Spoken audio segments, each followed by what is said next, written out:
Ladies and gentlemen, 'tis the season because it is officially bowl season, one of the happiest and jolliest times of the year. And tonight, here on the Overtime Drive, we are locking in our game picks for each of the SEC football bowl games. We also got a lot of other news and notes to get into. Also giving you our watchability scores for each of the games because let's be honest, not all bowl games are created equally, but that's what we love about the bowl season. Guys, as always, I'm Chris Phillips. He's Ole Miss Thompson. We appreciate each and every single one of you tuning in. Like I mentioned, this is the Overtime Drive coming to you a little bit earlier here on a Wednesday, this Wednesday, December the 17th, but still all the yucks, all the fun, and all the SEC banter that you can stand. Guys, before we get going, make sure, as always, you hit that like and subscribe button on YouTube. We are inching ever so close to that 30,000 subscriber mark. We cannot do it without your love and support. And also, make sure you check out our friends over at FanDuel because speaking of bowl season, never been a better time to be with our friends at FanDuel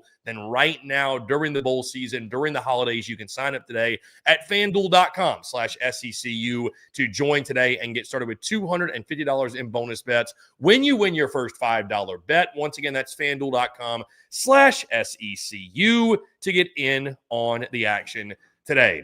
This is the Overtime Drive, SEC Unfiltered's bi-weekly SEC football show, the best SEC football show on the internet. I am Chris Phillips. Joining me, as he always does, my co-host, colleague, partner in crime, one of the best in the business, Mr. Ole Miss Thompson. Bear, excited to chat with you once again.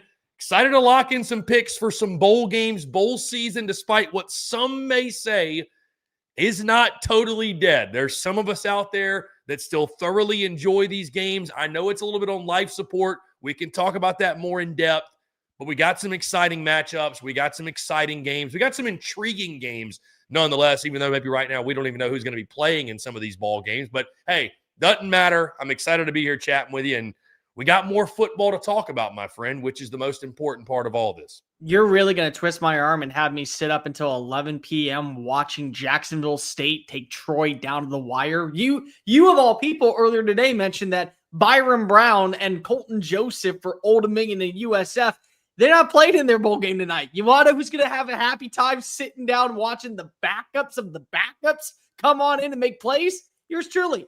Bowl season's alive and well, ladies and gentlemen, for those that do believe in it. It's like Santa Claus. You know, you can believe for as long as humanly possible, and you can go punch people in the face who say it's stupid and that they don't belong in the same conversation anymore. In fact, if you are an American, if you are a college football fan, do exactly what any other young child would do when they find out that Santa Claus is just a myth.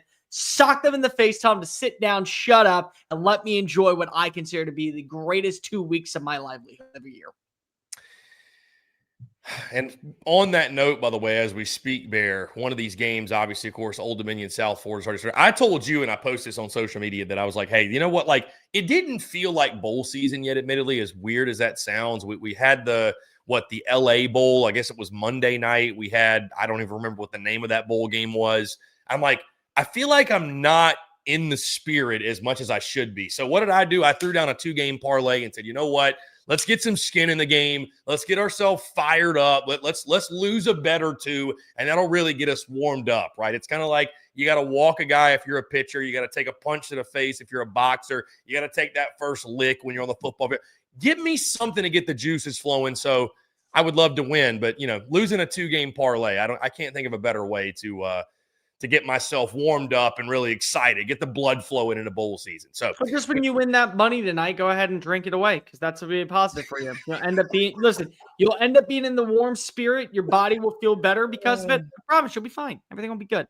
Yeah, everything will be good. That's for some people the only way they can enjoy bowl season with a cold beverage, which I don't blame you, by the way.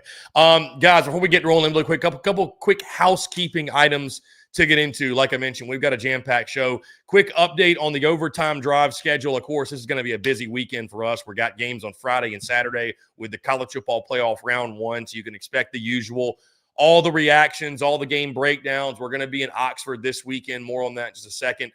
Overtime Drive for next week because, yes, next week is Christmas week, by the way. So it's going to be a very interesting week, as Cole was talking about just before we got going here. I'm sure many of you as well, you're enjoying tuning into us because you'd rather do anything but be in the office right now, be sitting at the desk, be on the job.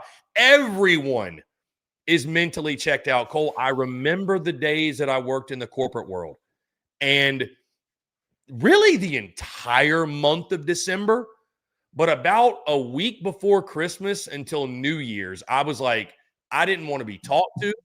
I didn't want to be messed with. I don't want to talk to a client. I don't want to make a sales call. I don't want to answer an email. No, how does your email find me? Not well, because I'm at the desk. That's how it finds me. So, hey, we are going to have shows next week. Of course, Overtime Drive on Sunday, Sunday Fun Day, recapping everything that happened in the first round of the college football playoff, and a little bit sneak peek ahead to what lies the next round for the SEC teams that do advance. And then the following week, Christmas week, we are going to have a show. Tuesday is when you can expect us. Tuesday, we will actually sit down, preview all of these bowl games in depth. Again, whatever other news and notes I'm sure pop up, transfer portal rumblings, whatever it might be. So we will have shows on Sunday and then Tuesday, the 23rd next week. So mark your calendars. Overtime Drive will be back after that. We will keep you guys updated when the next show is. Again, I know it's craziness right now with the holidays. I'll be home for Christmas. I'm sure Cole the Bear Thompson's going to be home with his puppies and his wife for Christmas and the fam and what have you. We're all moving around. Like crazy, but who cares about them? Yeah, right. The show goes on is the point. Just stay tuned from us. We'll keep you in the loop. Also, massive announcement coming January the 1st. You guys probably saw me tease it on social media, but we have got major news for the business, for SEC Unfiltered. It's crazy. I'm someone that we get about this time, or really like the first week of December, my brain, the gears already start spinning on the upcoming year. I'm already thinking about 2026. We got some big things in the works right now, but a massive announcement for SEC Unfiltered coming on New Year's Day. You can expect that. Going to be really exciting news and a game changer for the business. And the final piece of housekeeping, Bear, I will bring this up. For those who may have missed it, the SEC Unfiltered Tour will be in Oxford this weekend. And unexpectedly, it will be starting with hot yoga at Studio 432, because Lane Kiffin, you could argue, called me on my bluff when I harmlessly threw out a tweet and said, hey, I'm thinking about getting some hot yoga in this weekend.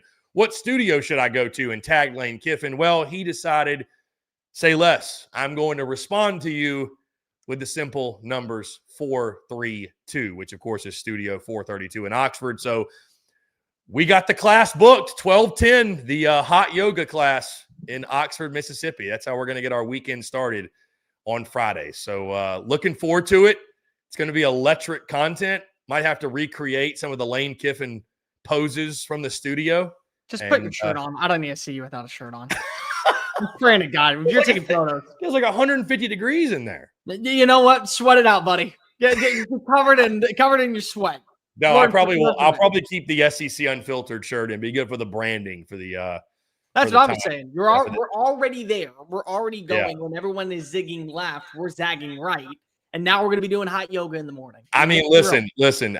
It was one of those things, Cole, where I got to admit, I don't think I would have done it otherwise. But after Lane Kiffin himself replied, I was like, yeah, I think I have to do this now. This is a non-negotiable. This is just it's happening. Get over it.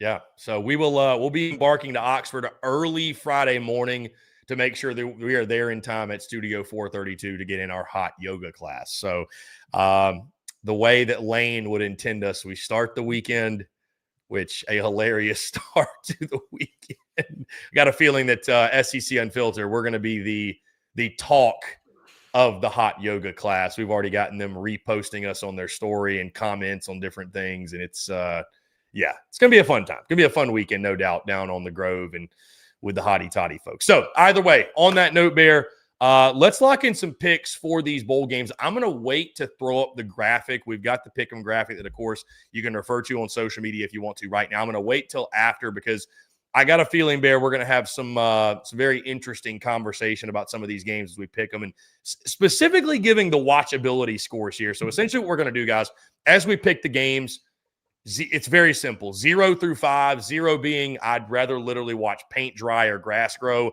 5 being I wouldn't miss this game for the world. And yes, Cole, I understood what you said, and many of us I'm going others, to not have all fives. They're not all fives. They're not all fives. We got it. But in my opinion, there are no zeros here either. So there's no zeros. But for the sake of the exercise, I think these games are not all built equally. And again, all in good fun because we will be watching all 5 of them no matter what. But either way, we're going to give a watchability score, and of course, we're going to give a pick. So with that being said, Bear, let's go ahead, dive into it. Let's start with the game taking place in Jacksonville, Florida, the Tax Slayer Gator Bowl, Missouri and Virginia. And oh, by the way, before we get going even further, pick 'em standings right now. Mr. Cole Thompson, 104-26. Yours truly sitting at 106-24. So technically, I believe the math does check out. Cole Thompson could come back and technically beat me by one. If the swing games go a certain way. That being said, starting with this one, Bear, already we are differing in opinion because I am going with Virginia. You are going with Mizzou. Give me your watchability score for this one and why MIZ for the game down in Jacksonville. 3.25 because I think it's better than a 3, but I don't think it's at a 3.5, mostly because of who are going to be the players that opt out of this game via the NFL draft conversation, and then also who are going to be the players that opt out from Virginia's side because of they're going to enter the transfer portal. There's a lot of things to like about this team. You know, Ahmad Hardy looking to guarantee his spot as the number 1 running back in the SEC, Bo Pabula guaranteeing that he's locked up QB1 titles for next year. You still have Donovan O. You still have Kevin Coleman looking for potentially 1,000 receiving yards. So storylines galore, and then a 9-win season. It's not a 10-win campaign, but you're able to go ahead and say, listen, we were able to get to this level where we've not been consistent. If we're Missouri, you got to be impressed with that standpoint. But at the same time, there's been rumors and conversations about tampering with players who are at Missouri right now. I don't really know if you believe that much in Virginia. Was Virginia kind of the benefactor of playing in an easier ACC championship and then kind of backdoor their way into Charlotte to be in the conversation for the playoff? What's the buy-in after coming up short and not being able to go to the postseason when you fought all the way back to guarantee that you would go to overtime against Duke? So it just feels like there's going to be a lot of buy-in from players who are trying to either guarantee a new NIL deal or their spot on the roster. But outside of that, I mean, there's definitely better games in the SEC besides Virginia and Missouri. Cole, great minds think alike because I went 3.2. We're actually identical. This is not, again, we have not seen each other's homework before this, but I also went 3.2. I agree with you. Certainly not the lowest on my list. It's not one that I would rate the best bowl game by any means of bowl season, but I'm intrigued. You've got me interested. I like the Gator Bowl down there in Jacksonville. It's a fun game. It's also a game that's taking place. I believe this is the Saturday game. I believe it's a 6:30 Central Time kickoff. So you've got my interest here. I'm excited to see this one. Yeah, it's interesting. Again, guys, one of the reasons that we're waiting to preview the games in depth is because I feel like you need to wait as late as possible because who knows who plays in the game? We really don't. That's part of bowl season now is just kind of sit back and wait and see who hits the portal and who doesn't. And, hey, I thought the portal opened here and this, that. No, it's just we make it up as we go along. Yeah, I'm going to go Virginia. What stuck out to me, Cole, it made me realize I don't want to say the SEC had a down year because we got more teams in the playoff, but we had significantly less bowl-eligible teams than last year, if you might recall. Oh, by a long shot. I was thinking to myself, I was like, it felt like we had more games last year. And I look back, we had 10 bowl games last year. And this year we have on 6. Top of the 3 that we had in the college football playoff. Right. So we had 13 teams that were being represented over the course of the last month season. Yeah, it's like it really makes you realize, like, man, we had the teams at the top were pretty good, but man, the teams at the bottom stunk. And hey, one of these teams in is 5-7, by the way. So yeah, they backdoor their way in because a bunch of other teams said, screw it, we don't want to play anymore. Right. And so that's the other part. But yeah, I'm going Virginia here. Just a gut feeling. I got to be honest, man. I wouldn't be surprised if this is kind of a rough bowl season for the SEC. And I hate to say that. I do. I don't know that it's going to be that dominant bowl season, though, for the conference. So, and obviously, your dog agrees with me. So there you go. All right, I'm going Virginia. You are going with MIZ. Just further proof by Mizzou people. They're like, see, I told you he hates us. All right, let's go to the Texas Bowl down in your neck of the woods, Cole. I'll be at this game more than likely. You'll be at this game. Yeah. There you go. The Texas Bowl down in Houston, Texas, which features the LSU Tigers and the Houston Cougars. Interestingly enough, both of us are going with Houston. Cole, I gave this a 1.8. LSU is going to be miserable to watch. I think they're so ready for the Lane Kiffin era. I have to watch another game of Michael Van Buren, I presume, at quarterback, unless something changes. I have to watch him again. There's not a whole lot that excites me from the LSU side, which, again, admittedly, in these bowl games, if I'm not excited to watch the SEC team, I'm probably not exactly ecstatic to watch the game as a whole. Houston, a quality opponent. Again, down there in your neck of the woods, but I'm going to go 1.8 here. This is one that I will watch, but I got a feeling LSU offensively is probably going to put me to sleep nearly. Yeah, I put this as a 2.5 because it is in my neck of the woods. Houston, we got to deal with them at the radio station by getting interviews with Kelvin Sampson and Willie Fritz all year. So I've gotten to know Willie. I've gotten to know Eddie Nunez really well. For them to be able to say that in a new era of Big 12 football, they're a game away from finishing with double-digit victories, and one of which would be over a very big rival in terms of recruiting 3- and 4-star talents like LSU. Houston's a hotbed for LSU. They love going after kids from the state of Texas, and parts of Louisiana have always been really kind to Houston. For a guy like Willie Fritz, who has ties to the state in Tulane, somebody who understands that he could flip maybe a 3-star or do a little bit of self-evaluation scouting. Lane doesn't want this kid anymore. You got a good foundation coming back with Connor Wigman, former Texas A&M quarterback. You also have a good offensive line in place. Dean Connors being the hometown kid that had to fight his way on up for being a walk-on at Rice to closing out the year with 10 wins. It has nothing to do with the SEC. From an SEC standpoint, this is a 0.5 for me because I can agree with you. I see this being a game where everyone is going through the motions. I mean, the guy that you have as the interim coach is kind of self-scouting for his new team that he just got hired by while coaching as the interim guy at a school that he thought he was going to be sticking around with. So, like, from that standpoint, it's a 1.2, but I give it a 2.5 because to see 10 wins for a program like Houston, a team that I know very well and one that has ties to, my job and my other line of work, it's exciting. So that to me is at least where you somewhat lean in favor of the Cougars being a watchable game, and I'm probably going to be there. So it's even more watchable since I'm going to be in the stands. Cole, let's go to the game that's taking place from your neck of the woods to my neck of the woods. And again, we're both going Houston, by the way, if I didn't make that clear, in the Texas Bowl. Again, from your neck of the woods to my neck of the woods, this being the Music City Bowl in Nashville, Tennessee. I have not decided if I am going to this game, although I don't see why I wouldn't, because it's on a Tuesday, December the 30th at 4:30 Central Time. I don't know what else I would be doing on a Tuesday afternoon. Why not head over to Nissan Stadium and go watch the Vols and Illini do battle? As we look at this game, Cole, you and I are both going with Tennessee to get it done. I gave this a watchability score of a 4.4. I am very biased. It is in Nashville. I am very pumped about that. And any opportunity that I get to hang out with Tennessee fans, you can't live with them. You can't live without them, right? They are what they are. They're a rambunctious bunch. I got a lot of Tennessee friends here, so I'm admittedly very excited to probably go to the game with them. The city is going to be buzzing. Again, as you can imagine, Cole, there's so many Tennessee fans that live in Nashville. It's going to be an absolute blast. And, yeah, I think the Vols have a successful game. I think they get it done. I'm really curious to see. I would assume Joey Aguilar obviously playing in the football game. Is he going to be back next year? We shall see. It's an opportunity to get a 9th win for Tennessee. It's an opportunity for Tennessee, I think, to build some momentum going into the 2026 season. Now that they know that Josh Heupel's back, there's new energy with Jim Knowles coming in at DC. So I think it's a big game for Tennessee. I think they get the win. I'm excited to watch this one. 4.4, also 4.4 because good chance I'm watching this one in person. That also helps.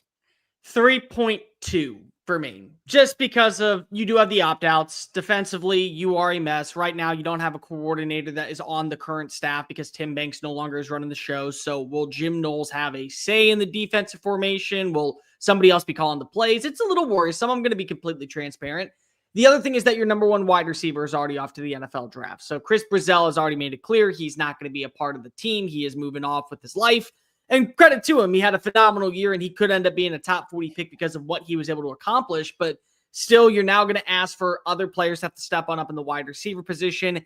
And it doesn't feel that way for a team like in Illinois. Now, that's not to say that Illinois is a good team. They finished with the same record at 8-4 with a lesser FPI ranking in terms of strength of schedule. So it showed that they were a little bit incompetent. Definitely took a massive step back from where they were last season when they got 10 wins with the victory over an SEC team in their bowl game. But I still think there's enough to pay attention to. Luke Altmaier, how do you defend the run with him? How are you able to make Illinois one-dimensional? Joey Aguilar in a class that is filled with unknowns at the quarterback position. Is this maybe a game that gains you a little bit of traction to where maybe instead of trying to get that eligibility waiver, you say the NFL's calling and I have a good shot of getting drafted this year? So just things like that go a long way. It's not in my, I'm going to be sitting down, breaking down every single minute of film, but it's like, it's going to be in the background. I'm going to have it on the game. I'm going to be watching, sporadically checking my phone, making sure that I'm seeing who are going to be the household names that we talk about in 2026. Cole, let's go to the game taking place down in Tampa, Florida. This one on New Year's Eve. The one and only Baba Yaga takes the field as Vanderbilt and Iowa, the first bowl game that we have discussed for what it's worth. That is a pair of top 25 teams. The 14th ranked Doors, 23rd ranked Hawkeyes in the ReliaQuest Bowl. Make it the Outback Bowl. Long live. Just make it the Outback Bowl. Long live the Outback Bowl. I want the bloomin' onion. I want the coconut shrimp. That was the best gift that you got. What was your preference? What did you like to? I was team coconut shrimp all the way, baby. Really? I hated the bloomin' onion. I still hate the bloomin' onion. Wow, that's a hot take. See, I'm team bloomin' onion. Nah, coconut shrimp. I'm big fan of the bloomin' onion. Really? Wow. I just can't do that one. Wow. Okay, then. There we go. We're about to have our first fight. I know. You and I both are going with Vanderbilt to beat Iowa because, of course, we are.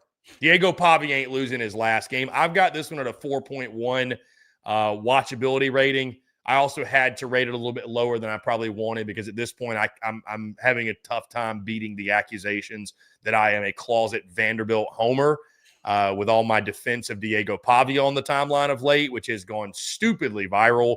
But I'll give it a 4.1. I'm going to go with Vandy. Diego Pavia, enough said. He loves the hate. There's nobody that loves the hate more than Diego. He's going to use that to fuel him for one final ride, get to 11 wins in a season, and it's only fitting he sails off in the sunset after leading the Doors to a bowl win after a big performance.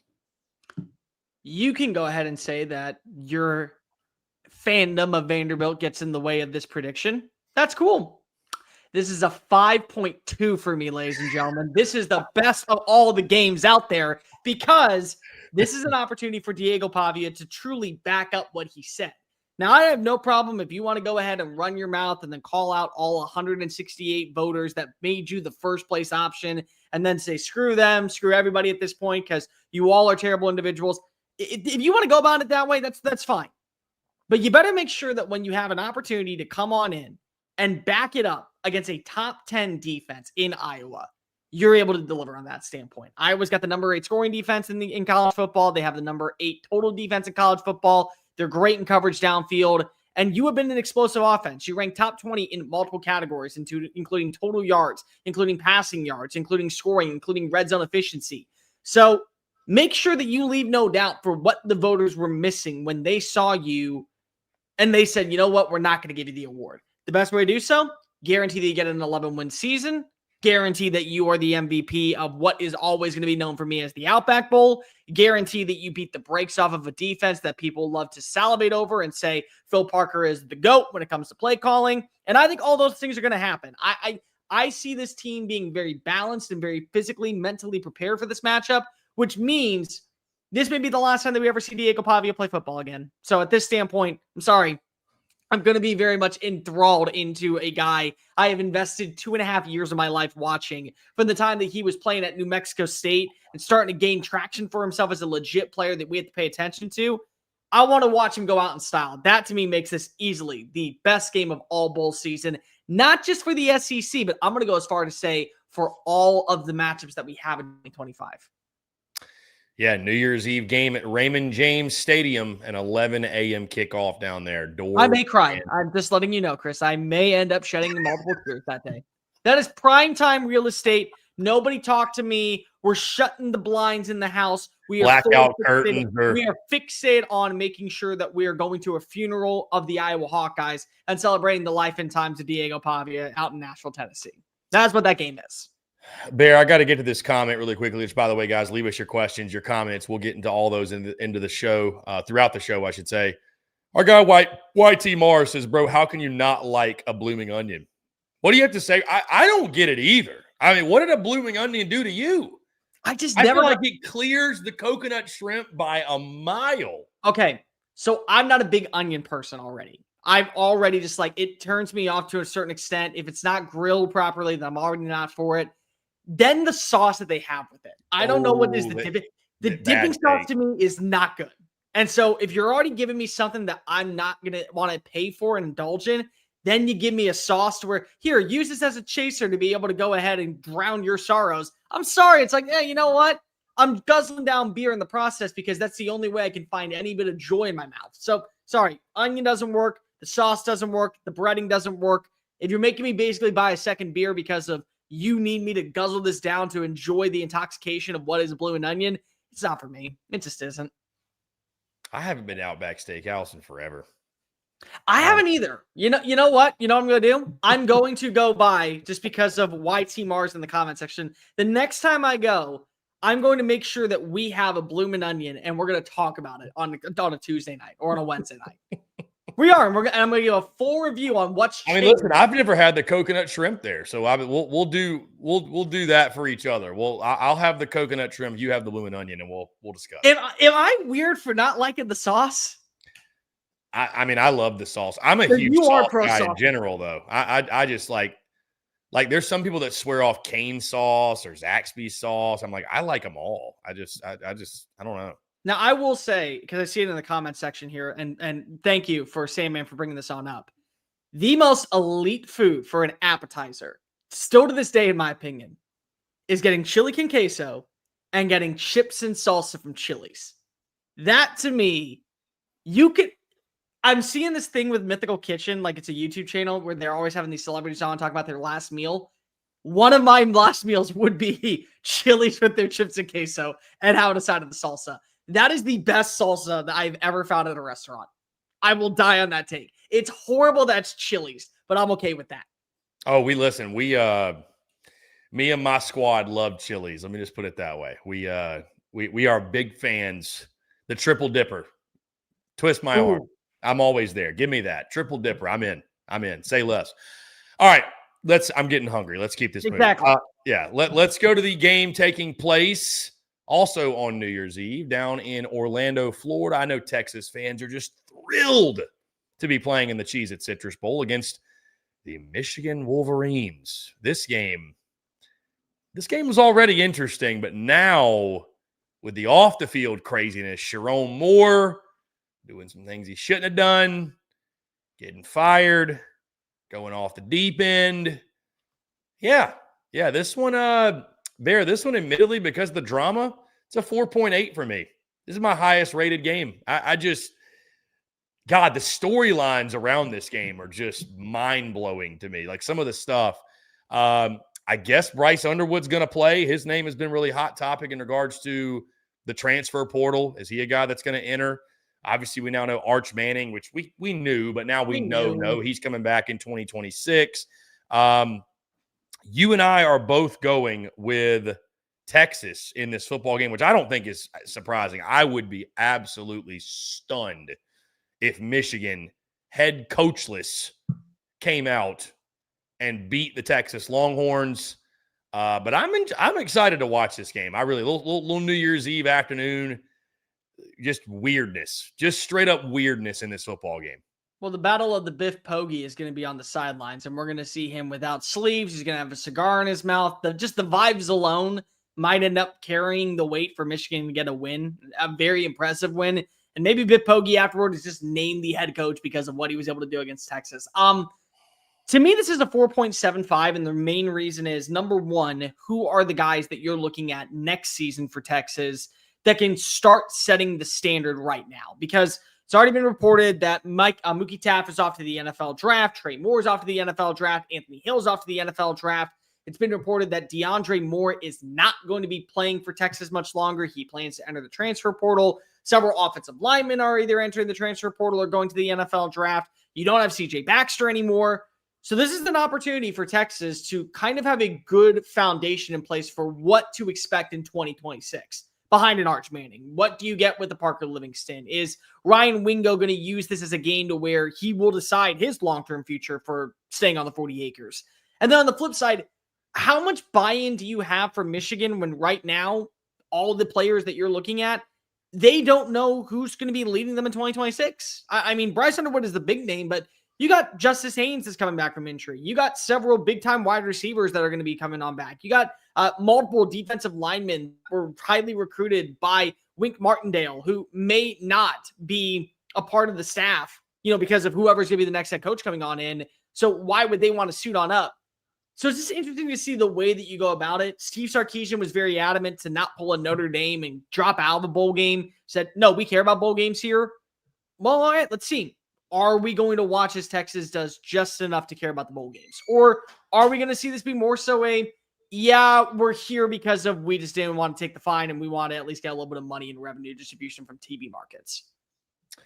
Again, both us going Longhorns going to be very interesting to say the very least. But yeah, like you said, Cole, a lot of moving pieces. 2 blue blood programs. Our guy Sandman says in the comments, by the way, I do agree. But he also mentions TMZ might televise this game with all the craziness that has been going down here of late. Final game, Bear. Something weird's going to happen in this game. Yeah, something weird's going to happen. Bear, final game, interestingly enough, comes on Friday, January the 2nd. After New Year's, we have got the 5-7 Mississippi State Bulldogs who found a way to get into a bowl game, taking on Wake Forest from the ACC. Good on you, Jeff Levy. Good on you. In the Duke's Mayo Bowl in Charlotte, North Carolina. Cole, you and I are both going, or excuse me, actually, we're not both going with anything. You're going with Mississippi State. I'm going with Wake Forest. I'm giving this game a 0.3. I am. I'm giving this game a 0.3 because any game in which I have to watch a grown man get doused by mayonnaise. Listen, you get doused by Cheez-Its, great. You get doused by mayonnaise, and I am a mayonnaise guy, by the way. I'd like to make that very clear. I love a good sub with some mayo, some mustard. Heck, I'll even throw some Chipotle mayo. I'll double up on the mayo. I'm a mayo guy. A tub of mayo being poured over my head is where I draw the line. Fun story, by the way, for you, Cole. This is going back several years, obviously, but I made a bet that at the time I was covering South Carolina, I made a bet that if South Carolina won the Duke's Mayo Bowl, I would eat a jar of mayonnaise. Well, they won. I didn't eat the whole thing, but I ate about 4 or 5 spoonfuls of mayonnaise. And let me tell you, Bear, within the hour, my toilet paid the price. You're making my stomach pay the price right now. It was one of the weirder feelings that my stomach has ever endured. So I have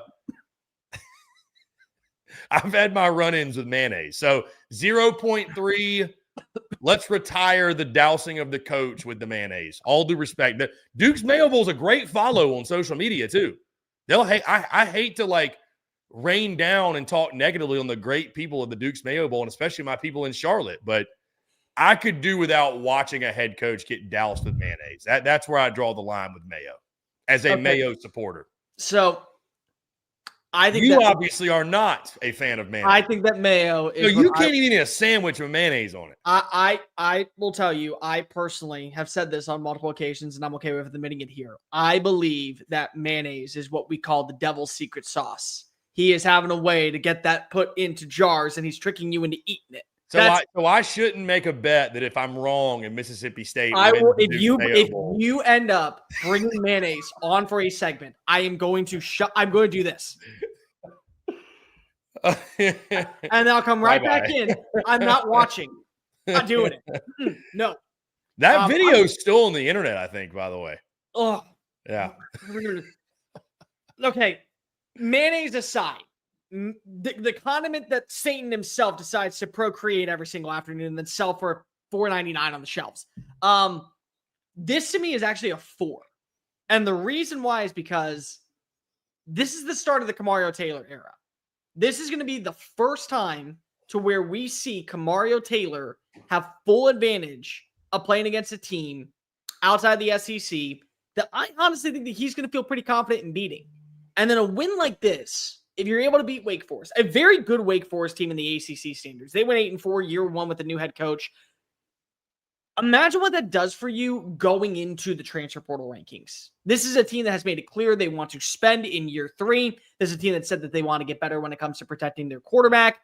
If you end up showing that you're balling out with Fluff Bothwell and Kamario Taylor, and you got a wide receiver like Anthony Evans making plays in the open field, that he gets to be the next big time name, you get to feel like that a lot of kids that are looking currently at finding a new location will see Mississippi State, see the identity of a Jeff Lebby offense, believe that with the hiring of Zach Arnett, who was not a terrible hire, just was a very really, we're bringing back Zach Arnett. So, I mean, that's really just kind of the case. There's enough to believe that this may be next season's breakout team. Not a 10-2, not a, they're going to the college football playoff, but like they're going to be competitive in every game. And if things swing their way, 9-3 is not off the table. Neither is even 10-2 if things really swing their way. So, this is a pretty good game to kind of show on out if you're Kamario Taylor on why kids that are going into the transfer portal, they want to look at Starkville as an actual first option. That's the secondary element. I am excited to see Kamario Taylor, admittedly, but I don't know. 5-7 team, jar of mayo, which, by the way, if anybody's looking for a gag gift for Cole the Bear Thompson, it's a little bit late in the game, but a jar of mayonnaise would be quite I promise you, if we ever come to Starkville next season or we go anywhere next season. Dude, you know what I'm going to get you? I'm going to get you a Duke's Mayo Bowl mini helmet. I'm fine with that. It's a mini helmet. Does it have mayo inside of it? No. There's got to be like a mayonnaise logo helmet. Something. No, don't believe me. There's a Duke's Mayo. If there's a Pop-Tart Funko, which, by the way, it's a shame we don't get the Pop-Tart Bowl. It's a shame. I am trying my damnedest to find one of the Pop-Tart Bowl Funko Pops to add to my collection. Just because if I feel like that it's necessary. Well, I'm going to find you a mayonnaise football helmet. You can add to the crew. He can barely spit that out. Guys, that being said, these are our picks. Boom. As you can see, this beautiful graphic by our guy, Reese, which obviously on social media you've probably seen by now. We'd love to hear your thoughts. We'd love to hear your predictions. Like I mentioned, we differ in 2 games. Actually, so 2 games. So we can tie. You cannot overtake me. I was wrong on that. For some reason, I thought that you took Michigan or I took Illinois. For some reason, I thought that was it. I don't know. Oh, well. Either cool, way, I'll tie you, and then I don't owe you anything. It's crazy to think. It's crazy to think we could tie, and both the games we disagreed on, I went against the SEC. So yeah, so basically, I get to look like the true SEC homer, and right, look like a terrible individual. Yeah, exactly. So, guys, again, those are our picks for the bowl games. Like I mentioned, next week, we will actually break these games down and do our traditional previews like we've done all season. Really, we just wanted to wait because, hey, by tomorrow, somebody may not be playing in the game. So you try to wait as late as you can, which on that note, Cole, we got news and notes to get into. And actually, I'll save this question for just a moment. I want to go ahead and get this in. Of course, our friends over at FanDuel, guys, here's what can make bowl season really fun for you and these games, because all these games have spreads. We're going to be revealing all of our best bets next week for these games. Our friends over at FanDuel is the place To do it, you want to make sure you get on the action this bowl season with our friends over at FanDuel. FanDuel Sportsbook, here to help you make every moment more. The app's safe, secure, super easy to use. If you already have an account, FanDuel Sportsbook offers great promotions every day to all users with things like Profit Boost tokens, new features like Parlay Hub, where you can build your own same-game parlay or choose from one of the popular SGPs already made for you in the Parlay Hub. If you haven't signed up yet, go to FanDuel.com/SECU to learn more. That's FanDuel.com/SECU and get into the action with offers that you won't want to miss. Guys, we're also brought to you by our friends over at Game Time. If you are going to a bowl game this bowl season, I don't care if it's one of these we just talked about or any of them for that matter. Heck, you're going to an NFL game, the playoffs, NHL, NBA, whatever event it is, any concerts that are in the area. Our friends at Game Time have got you covered. They've got tickets to literally anything and everything. All the games that I go to, I'm using our friends and getting the tickets via Game Time. Super simple, super easy. It's one click of a button. Bam, you're in the game, knowing where you're sitting, what you're getting. Great deals as well. They include all the fees, so there's no hidden fees we can check out. And we're going to save you $20. Download the Game Time app. Use promo code SECU for $20 off your first purchase. Once again, download the app, promo code SECU, going to get $20 off your purchase. What time is it? It's always Game Time with our friends at Game Time. And again, if you're going to a bowl game, especially or the playoff, save yourself $20. Why wouldn't you do that? We're just trying to put money in your pocket. So, Cole, that being said, again, we talked about all these games, and listen, we're all really excited for bowl season, and I get it. But I got to come clean with you. And I want to open up this discourse, and I want to open this up to the masses too. So you want to have a good dialogue with this. All right. I want to have a good dialogue here. I want to come clean with this because there was a time where I used to do bowl pick'em, and like I got really excited for bowl season. Who can forget Capital One Mania, Bowl Week, whatever it was? But I used to get really, really fired up for bowl season, as many of us did. Like there was a lot of pride in winning the Outback Bowl, the Capital One Bowl. Even if your team, I'll never forget being a fan of a team growing up, you got your 7th win in the Liberty Bowl. And that felt like such a massive deal. I remember Steve Spurrier saying, your offseason is always better when you win your bowl game. Your spring ball's better, your workouts are better, the offseason's better, the hype is better, fall camp, everything is better, right? So there was a time I remember, you remember, we all remember, where bowl season was great. And I don't think I ever had a complaint about it. I don't know if anybody ever did. I'm not saying I'm not still looking forward to it now. But it is different. It has changed. There is the shine has worn off this thing a little bit, admittedly, in my eyes. My question to you and the masses is this.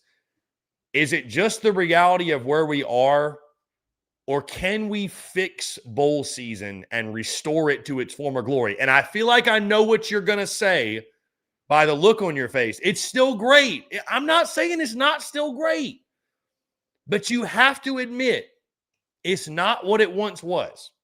We have a great example, and to hell with them, right?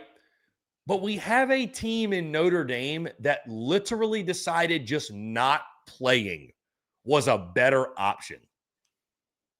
I mean, remember how crazy we thought it was when a player opted out of a bowl game? I remember like Deebo Samuel being one of the first ones. Like, I remember how like that was just, I can't believe, how dare you quit on your team? We just had a whole team opt out of a game. Yep. Like, am I crazy for thinking that we need to fix bowl season? And if I'm not, is there a fix, or is this just the reality that we're forever, we just got to find a way to deal with? The problem is that the games have gone south because of all the opt-outs. Now, the thing is, and this is where I will defend bowl season more than anything else, it's an extra 15 practices to get better. And you may act like, okay, well, that's not really that big of a deal. We have a lot of transfer portal players coming on in. I think that is a big deal. But that was one of the things that you used to get excited your team was going to a bowl game. But like for me, it's just like, imagine if you're a team like Notre Dame's a perfect example of this. Or let's say like South Carolina, or I got one for you, Mississippi State. They're a team that has a young quarterback in Kamario Taylor. They have some pieces defensively that are going to be brought back for next season. They also have 2 or 3 really good up-and-coming emerging talents at wide receiver. They need as many reps as possible that are acclimated to them from the NCAA that says you're allowed to go ahead and do whatever you need to during this time period. Those are invaluable to anyone out there because of when you're that young and that inexperienced of working together, every single rep counts. And remember, the NCAA will shut it down if they find out. They'll penalize you if you are going against their will when it comes to practicing that isn't been allotted from the league office. I mean, from the NCAA office. So to me, that's what this really comes down to, is the fact that there are so many things to like about in the standpoint of making sure that you get your team prepared, making sure that you get to finite look at, hey, maybe we got to go into the portal and add in this position. Maybe we need to upgrade at this spot. The guys that come into campus after Christmas because they're early enrollees and now they've signed on the dotted line, they get to be a part of these reps and they get to see how daily life is. So that's really important. The problem is that the game itself is no longer, I think, the main standpoint. It's all the things surrounding it that is going to carry a lot of weight. I've heard people say move the bowl game to the start of next season. It doesn't work that way. To me sounds insane. It doesn't work because of what are you trying to say? It's a game that counts toward your schedule in 2025, but you're playing the game in 2026. So, how are the seniors supposed to feel about that? How they're getting ready for the NFL draft, or it's like we're back paying, how does that work? And also, just remind yourself, Chris, that these teams that we talk about, they are going to have freshmen making their debuts, or they're going to be told that those kids are not allowed to play in the game because if they technically weren't on campus that season. So they have to sit out and wait 2 weeks while going through practice. So there's not a right formula with this. There needs to be some validity, I think, to where bowl games are. And I was talking about this with a buddy earlier today, and I think that he kind of brought up a good point. Screw the conference alignment for some of these games. Give us the best matchups that we can get in the premier locations. That's a way to guarantee that you're going to get the best value for these bowl games to matter. Give me a Tennessee taking on a Florida State because of its 2 prominent programs. Give me a Vanderbilt taking on a Notre Dame to prove that they are supposed to be in the playoff and you're supposed to be left on out. Don't care about the ties to Tampa or Orlando or what you got in the Liberty Bowl with Memphis or Nashville. Wherever the best game locations and the best environments are, set up the best games possible. That's what I want to see. And then when you get these opportunities to say, listen, we're going to regulate this NIL stuff. Now you're required to play in the bowl game if you are getting paid a certain amount. That's part of your allotment. Or you have to be willing to give up part of that check to give it on back so you can get ready for the NFL. I'm all for it. I understand the reason because I was one of the people who said, I don't understand why you opt on out. I totally do now. Injuries occur in games that truly are just the last hurrah for you. You're losing millions of dollars. That's what happened with Jalen Smith. That's what happened with Jake Butt. That's why the opt-outs became such a prominent thing. But if now we're paying you and now you're getting all of these millions of dollars throughout your college career, you have to finish the job. I don't get paid for my last 2 weeks of work if I say, hey, I'm quitting, and they say, all right, we're turning you 2 weeks notice. No, I'm just done. Okay, well, they're not going to pay. They're not going to honor me at some company. So why am I supposed to honor you in that standpoint? Little things like that I think will go a long way. But I think the number one thing is don't care about the Big Ten versus ACC dichotomy for a certain matchup. Don't care about an at-large bid has to take on this team from the Big 12. No, if it's a good game and there are teams that you know will bring in revenue, that will bring in a great fan base, that will be able to pack out a stadium and make it to where it is primetime real estate for network markings, go ahead and buy into that. That would be my first priority that you have to do to fix bowl games. Because you are right. There are going to be some games that the logos look really pretty, but the on-game execution is going to look like dog crap. Cole, I'll just say this. I'll just say this about bowl season. Bowl season now is a lot like dating in 2025, where it's like the idea of it still excites you, and the idea of it sounds great, and you hype yourself up about it. But then you actually get on the date or you watch the game and you're like, I want to like you so bad, but I'm just so underwhelmed. I want to like you, but I can't. I'm underwhelmed. I can't do it. This is exhausting. And it shouldn't be. Is it a me problem? Is it a you problem? Is it an us problem? Maybe it's a me problem. That's what bowl season's like now. It's a lot like dating. Not speaking from personal experience, of course. Sure. Never happened before. I have no idea what that's like. Never known that. It's like I want to be excited. I want to be, and I'm gonna keep trying. I'm gonna keep trying because I feel like if I dig deep enough into bowl season, if I dig deep enough in the dating pool, I'm gonna strike gold. And I'm gonna have moments of brilliance. Yeah. Texas, Michigan, Vandy, Iowa. And I guess if I've got to ride out a South Florida Old Dominion and a Jacksonville State Troy, I guess I'll do it. You'll love it. You'll find a way to bring joy to your life with that game. Those are the diamonds in the rough that we're really looking for. I'm not going to lie, dude. I was point. fully invested into that game last night between Jacksonville State and Troy. They had a third down conversion. They had an opportunity to go down and win the game. Could fail to do it. Charles Kelly, welcome to the party, brother. Year one. You're continuing the tradition of winning at Jacksonville State. Like, it's awesome. I appreciate that.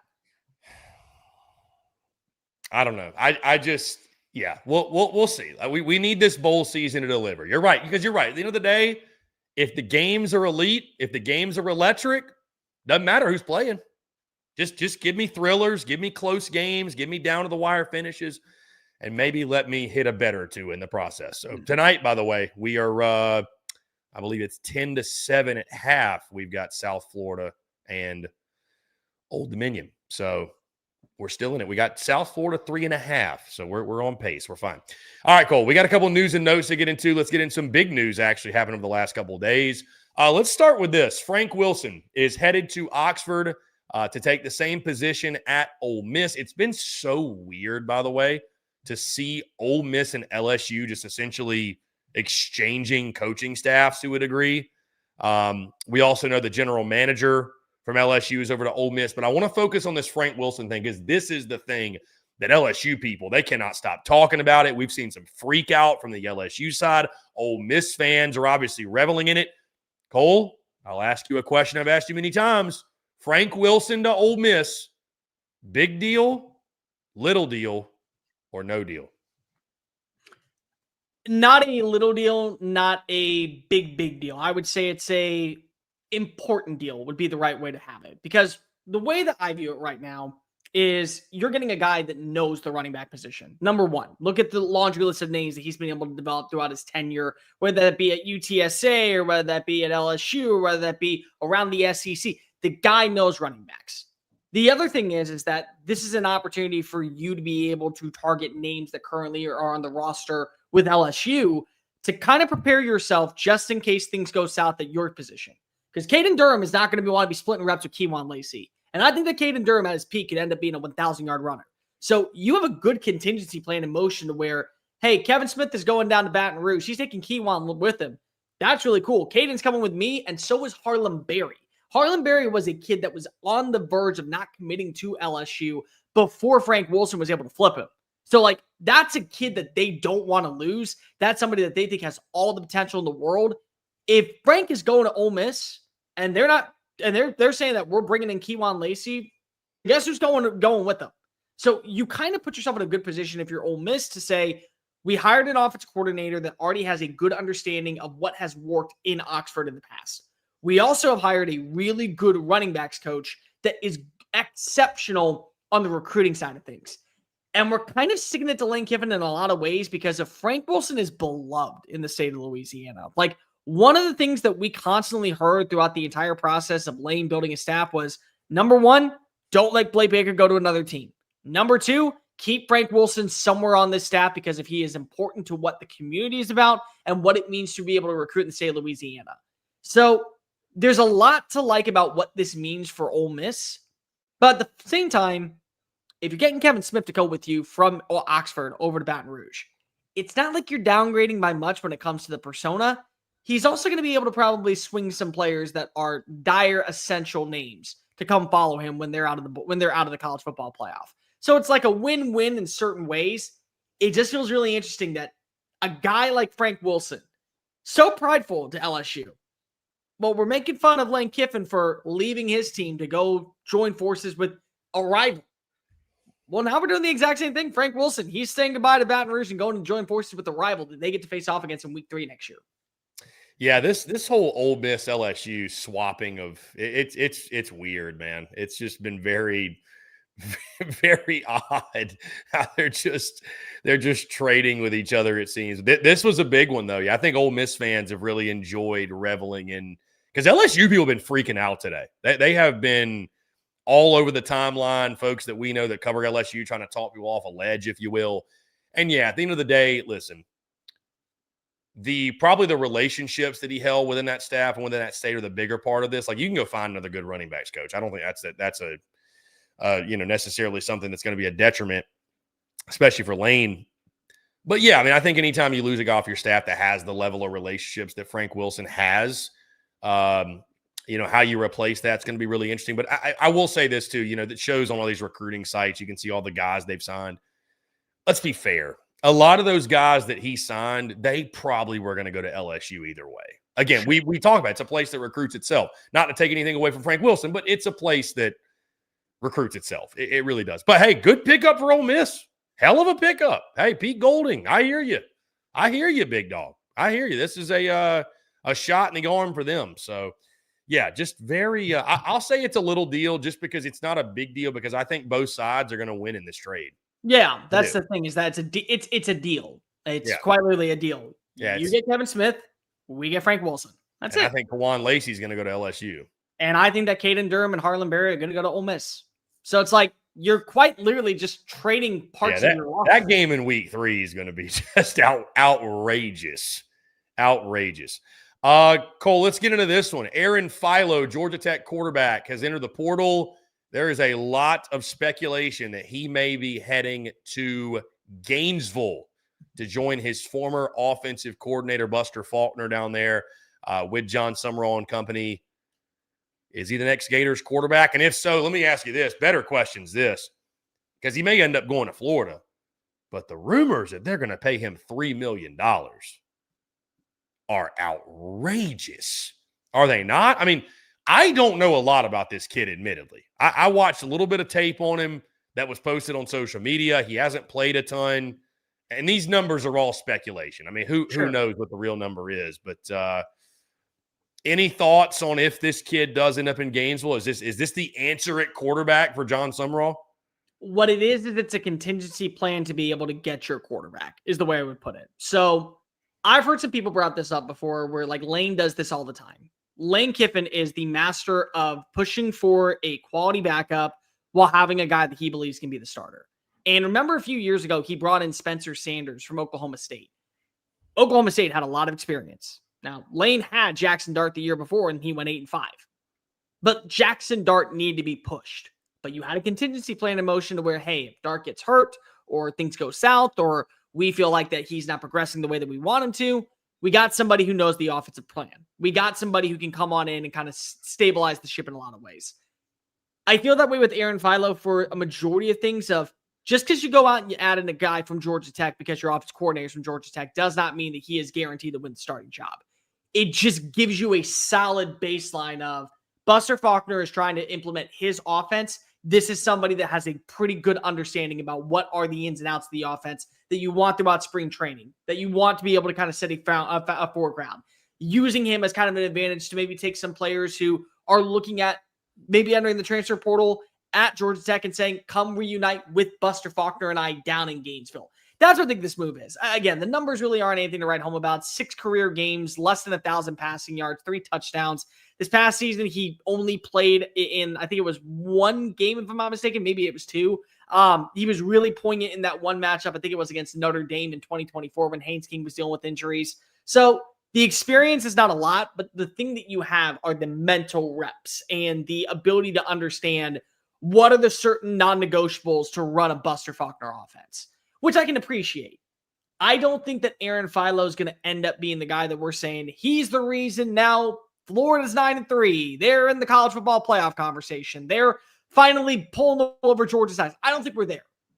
But I do think it means something to have a guy that you can trust, that understands what is it going to take to be successful in this version and this brand of offense, to be able to set the standard and the tone for guys that you are trying to go ahead and keep around, like a Dallas Wilson, like a Vernell Brown, like a Nashawn Montgomery, like a Jaden Baugh, because you are watching players left and right go into the portal from this previous regime. And I'm not saying that they didn't need to go, because let's just call a spade a spade. You went 4-8. You need change to come to Gainesville badly.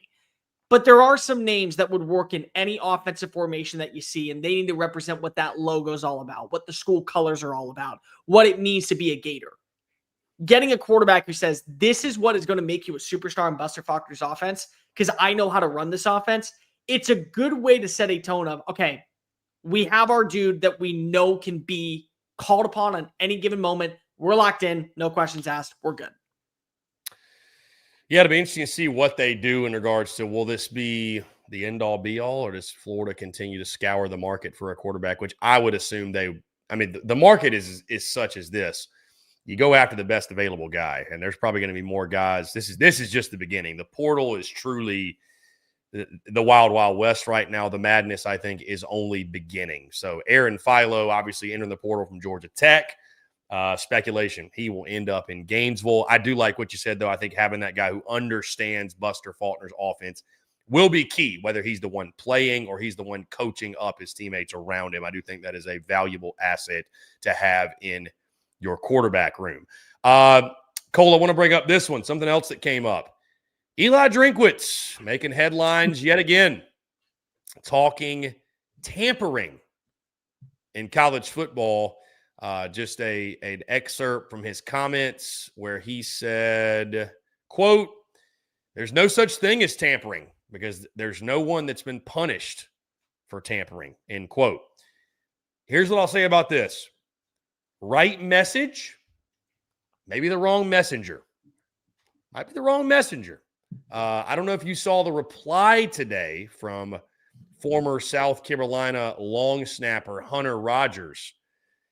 He went on record and replied to the quote from Drinkwitz and took a shot at Eli Drinkwitz and said, quote, "You can't say that and then go offer our punter crazy money," end quote. So here's the deal, Drink.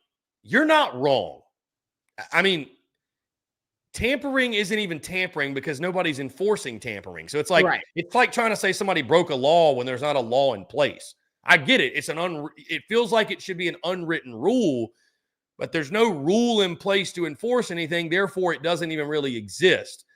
So I get what he's saying, and it's frustrating. Like, for example, like, hey, the portal opens on this date. So how can you enter it 2 weeks before that date? How does that make any sense? How can you already commit somewhere else? How can you enter the portal with a do not contact tag? What do you mean? Like, yeah, of course there's tampering going on. But you're also, and your staff is more than likely, at least you're getting called out by someone at another SEC school or that played at an SEC school, that you're doing it as well. So what are we talking about? Yeah, I mean, Cole, there's tampering going on in college football. I don't know what else. He makes good points, but again, I just don't know if it's the right messenger for what needs to be said. So let's talk about what this really started off with. Jamal Roberts is the name that was mentioned. Jamal Roberts. Oh, those comments were wild. He's the backup running back. He's basically begging for another NIL collective to step on up and say, we understand that he wants to get paid, and we may not be able to afford him to be just a backup. So does somebody in the greater Kansas City area want to make sure that they give him a deal to keep him around? I get that. I understand, because you don't want to lose a player because of you brought in and struck gold with a player like Ahmad Hardy. I get those things. Here's the problem. Drink, I need you to look me dead in the face and say that you have not had conversations, whether that be via agents, whether that be via recruiters, via the program in general, has never once gone up to a kid at a G5 school that currently is preparing for his bowl game and saying, hey, you go ahead and opt out now. You're going to be playing at Mizzou next year. Because your best player from last season, and arguably the best running back in the SEC, came from Louisiana Monroe. And don't tell me for 1 second that when Georgia was making a phone call and Arkansas was making a phone call and South Carolina was looking into him and several other ACC teams were looking into him, that you were just sitting by idly in the background and going, let him not say yes to all those teams. And then when we're done, when the portal officially opens, then we're going to offer him. It's a part of the business. It is. I get the reason. You're frustrated because of one of the things that has made your offense so schematic has been the ability to trust a running back tandem. And Jamal Roberts is a good running back. But I'll be completely honest with you, Drink, and I'm a Mizzou fan. Like, I care about my MIC faithful. If there's an opportunity for him to get paid and to see first-team reps, knowing that Ahmad Hardy's going to be back next year, I get the reasoning why he wants to go. Like, I completely get it. He's had to be able to play the second fiddle, and now he wants to be the leading act. It's not to say that he'll end up panning on out in another school, but I get the reasoning behind it. I really do. And I'm not here to say what you should do. I'm just here to say I get why teams are reaching out to him. But the problem in today's day and age, Chris, more than anything else, is you no longer have to reach out to players. You don't. You want to know what you get to do? You get to dial up an agent and you can say, hey, our school is going to have an opportunity for us to add in a certain player at this position. Your client is the first name.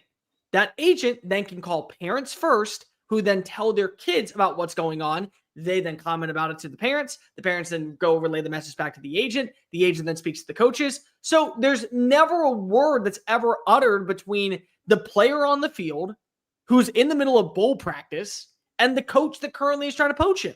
And that's a problem in today's day and age in college football. Because of basically we live in a society where right now you shouldn't ever wonder about where your team is going into for the next season. You need to live in the present. I'll tell you what, Chris, and this is going to be probably the clip of the week that I want you to use. Rosters in college football right now are a lot like characters in Game of Thrones. I got told from the get-go, hey, you really like that guy? Hey, you really like what he's doing? Don't fall in love with him. Don't hold out hope that he's going to survive this season. There's a very good shot that he ain't going to be around much longer. That's the way that rosters are going. You're living in a season-by-season approach where a guy that you thought was untouchable, was a part of the culture, was going to be the future fixation, the X factor for your team, is now going to look at schools that overlooked him from the get-go because then they can go ahead and write checks. So in today's day and age of football, you got to treat rosters like you treat Game of Thrones characters. Don't get comfortable and don't fall in love with them, because I can promise you 99% of the time, you're going to be building a brand new roster every single season. I mean, we've got a guy trying to go to his 7th school in 7 years, Cole. Exactly. In TJ Finley. Oh, by the way, on top of that, if he gets the waiver to do so, he's probably going to still go to a school where he wants to start. So we could see him quite literally complete the Josh Johnson effect, where he is going to have 7 jerseys to hand down to his future 7 children and say, I started here, I started here, I started here. And it's going to be fine, because guess what? That's the world of college football. He is the last, though, I will say, of the 2020 kids that is going to be allowed to still play. Thank God. Thank God. By the way, on a Mizzou note, Cole, I know it's not related to what we're talking about, but Marquise Johnson not playing in the Gator Bowl. He will be hitting the transfer portal. So that being confirmed by some of our friends over at Power Mizzou. So that was kind of some breaking news information, if you will. Cole, that being said, before we wrap up the show, let's get into some bold predictions for the bowl season, at least for now. We'll have more of these, obviously, next week when we talk and we preview the games and such. But I'll let you start. Any bold predictions top of mind for bowl season? Diego Pavia sets a record for the most passing yards found in ReliaQuest Bowl history. So Outback. I knew it was going to be a Pavia one. Of course I knew it. I'll go with, I guess every prediction's a good prediction. Michael Van Buren throws for 250 against Houston. LSU pulls the upset. It'd be good for the SEC, Brand. It would. Houston, a 3-point favorite, by the way. Kalen DeBoer still does not have a contract after beating Oklahoma on Friday, therefore continuing the prognostication that Michigan very much is in the running for his services. What do you think they'd do if Sharon Moore tried to go to the Citrus Bowl? There's my bold prediction. Sharon Moore shows up. Will go to the Citrus Bowl. Is he wearing a Texas jersey and he's pulling a full Connor Stallions on the sidelines? Yes, something like that. Yeah. Wait, no, he can't go. If he goes, he's going to be arrested. Oh, that's right. He's not allowed to leave the state. Oh, dear God. Oh, dear God. Now I really want it to happen just to see what just to see the pushback. Woo. Yikes. Yikes. Keywan Lacey goes for 250 against Tulane. I like that. Yeah, I think he'll probably have 3 or 4 tutties in that game. There will be 6 or more combined turnovers in the Bama-Oklahoma game.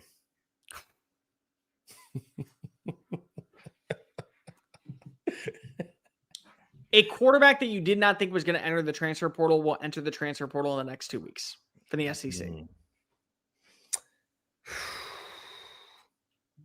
Some quarterbacks out there still don't have a deal signed. Still don't have a deal signed.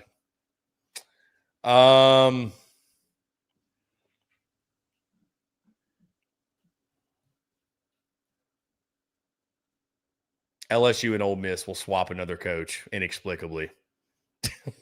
I don't even feel that bold at this point, but it feels stupid. So, John Mateer's last game for the Oklahoma Sooners is Friday. Not because he goes to the NFL draft. Oh, come on. Come on. God, what an outrageous thing that would be. Welcome to the new world of college football. I mean, he's definitely not going to the league, right? I mean, you would have to try to convince a lot of scouts that the things that he was dealing with because of the hand injury or like they are the only reason why he's struggling. I don't see any way, dude. Oh, last bowl when one member of the Pavia family gets arrested in Tampa. Before or after the game is, I think, the better question. Just at some point. Okay. No, after. I'll go after. When Fair they're partying. When they're Dude, think about it. Vandy wins. It is New Year's Eve. Come on. Come on. It's asking for trouble. All right, I got 2 more. Keelan Russell enters the transfer portal after losing to Indiana, thus putting a lot of questions on the status of Ty Simpson, who I think is going to return for another year of college football. That's 1. Really? That's a bold prediction in itself right there. The best fit for DJ Lagway is Tennessee, and he signs on to be a Rocky Top Volunteer. Wow. I can't get out of my head the thought process of seeing the strengths that have been exceptional towards DJ Lagway's game fitting in anywhere else other than a Josh Heupel offense. And it feels sacrilegious to say that because of Tennessee and Florida, but it's a new day and age in college football where, hey, rivalries, they mean something. You're adding more fuel to the fire by getting the former 5-star quarterback. They mean something to fans. They don't mean what they used to players. Sure. I would never wear that. Yeah, you would. And now guys are like, whatever. So there you have it. All right, Cole. Good stuff, man. Really good stuff. We are on and into bowl season. Like I said, 'tis the season for bowl season. As I check on this score really quick. Right now, South Florida, Old Dominion. It is 14-10 Old Dominion with 10 minutes left in the third quarter. God help us all. I may not even make it to the second leg of the parlay before we lose. Starting to be out money before even you go to have fun later on tonight. Yeah. That'll begin. Yeah, exactly. Guys, again, we appreciate you all tuning in. Really good stuff. We can't say thank you enough for the love, for the support. Like I mentioned, guys, I know you'll be here, but stay tuned. We've got some really, really exciting announcements coming as we approach 2026. Obviously, we're going to put a pin on 2025 in the right way and close it out in style with all these games, bowl games, college football playoff, of course, but really, really pumped to share with you guys some plans we've got, some things we'll be doing, directions we'll be going that are going to, number one priority, benefit our end consumer, benefit our audience, give you guys more of what you love, which is great content and great content from SEC Unfiltered. Myself, Cole Thompson, the entire team here at SEC Unfiltered, really, really excited to put us in the best possible position to deliver on that and deliver on that promise daily to you guys in the upcoming year. So going to be our biggest and best year yet. Really excited to have you all along with us on the journey. Guys, before we get out of here, one more ad. I do want to tell you about our friends over at Edmunds. We want to thank our friends at Edmunds for sponsoring the show, because, guys, selling your car can feel harder than watching your coach get doused in mayonnaise after winning a bowl game. Yeah, we don't want the bear vomiting over here. Edmunds got all the tools you need to make buying or selling a car easier with their online car appraisal tool. You can see how much your car is worth and even get instant offers for your car. It's free, and it takes as little as 2 minutes. Guys, they got over 50 years of trusted car shopping advice and price guidance all in one place. And Edmunds' unbiased reviews and industry expertise can help you buy or sell cars with confidence. Also, your car appraisal and offer can be used as leverage at dealerships to trade in your car or to sell your car to a dealer. Make sure you're using that Edmunds appraisal tool. You just enter some info about your car, see your cash offer, and bring in your vehicle and get paid. It's really that simple. So if you're selling your car, check your car's value today to make sure you're calling the right place. You can find out how much your car is worth quicker than a commercial break. Go to edmunds.com/appraisal. That's EDMUNDS.com. Edmunds, we drive it like it is. And again, we appreciate our friends at Edmunds for their love and support of SEC Unfiltered. Guys, that being said, we appreciate you all tuning in. As always, make sure you hit that like and subscribe button on YouTube. Check us out wherever you get your podcasts all across your favorite social media platforms, as well as our website, secunfiltered.com. And don't forget, Overtime Drive returns Sunday night, Sunday Fun Day. We're back rocking and rolling, recapping everything that took place in round 1 of the college football playoff and everything else that I'm sure is going to take place between now and then. And then, of course, Tuesday of next week, we'll lock in previews for all of these bowl games because 'tis the season. So we appreciate you all, guys. Let's have one hell of a weekend. Enjoy college football playoffs round number 1. Content leading out of the eyeballs from us. You can expect all of that and more. For Ole Bear Thompson, I'm Chris Phillips. We're signing off. Appreciate you all tuning in. Have a great rest of your Wednesday night. We'll talk to you all on the other side. Cheers.